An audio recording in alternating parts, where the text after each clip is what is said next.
මහත්තයා දැන් කියන්නේ හාමුදුරුවෝ හෙල්මට් දාන යන්න ඕන කියලා. දැන් ඒක මොන නීතියේ තියෙන්නේ?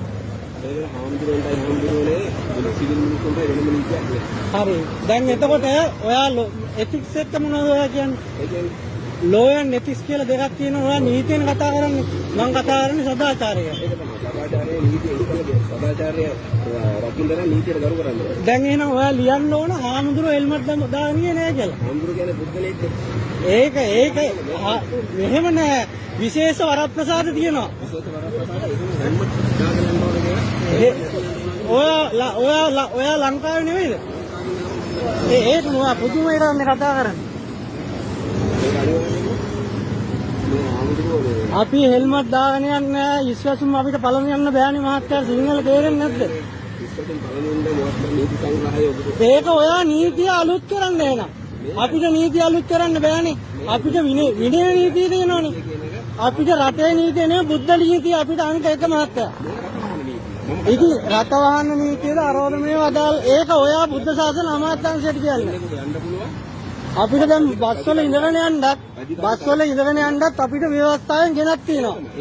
ඉතින් ඒක තමයි. ඉතින් මේකත් එහෙම නැත්තම හෙල්මට් දාගෙන යනවා අපි දැකලා නැහැ. අපිට තියෙන වාහනේ අපි එන්නේ මහත්තයා. ඒ කියන වාහනේ ආවට බයිසිකලේ යනවා අනිවාර්යයෙන් දෙන්නම පළඳින්න. එහෙම අපිට පළඳන්න බෑ විනයට අනුව. ඔයා මෙයාට ඔයා කොහොමද කියන්නේ එහෙම?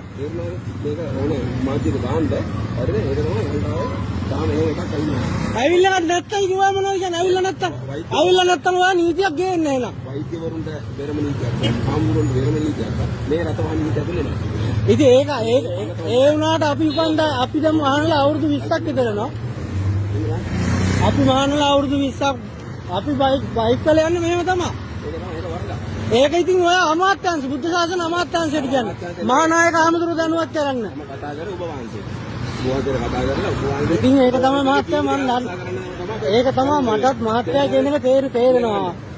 මිනිස්සෙක්ගේ ජීවිතයක් ආරක්ෂා කිරීම ආරක්ෂා කිරීම පොලිසිය දායකගේ පරම යුතුකම සහ වගකීම. ඒක නම් වෙනවද කියලා අපිට ලංකා පොලිසිය ඇතුලේ බයයි.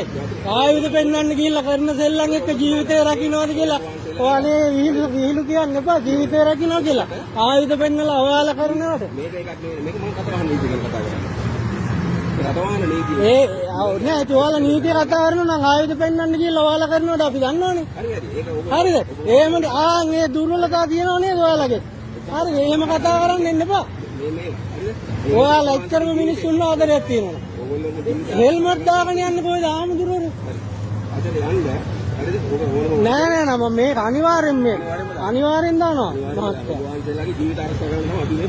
අපේ ඔයාලගේ ආරක්ෂා පොලිසියට යන්න බයයි අපි ආයුධ පෙන්නන්න යනවා මේ රජෙත් එහෙමයි කොයි රජෙත් එහෙමයි අපි හොඳට දන්නවා 88 89 71 කොයි හැම කාලේ ඉඳලම පොලිසිය ගැන දන්නවා මිනිස්සුන්ට තියෙන ආදරේ මිනිස්සුන්ට පොලිසිය ඔයා කියන එක තේරෙනවා මහත්තයා මෙතන තියෙන්නේ සදාචාරයයි ලෝ එකයි අතර ගැටුමක්.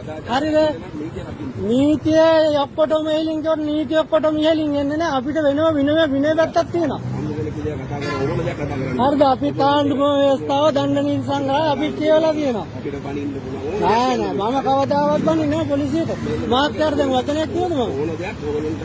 කියන්න පුළුවන් එහෙම කියන්නේ අපි දන්නා පොලිස් මහත්වරු ඔයාලා දැන් උදේ ඉඳලා මෙතන දීපනේ අපිත් දන්නා ඔයාලා විදින කට්ට. මොකක් හරි ජීවිතේ අනුකරණය කියලා සංගීතාවරි සතරනවා. ඔව්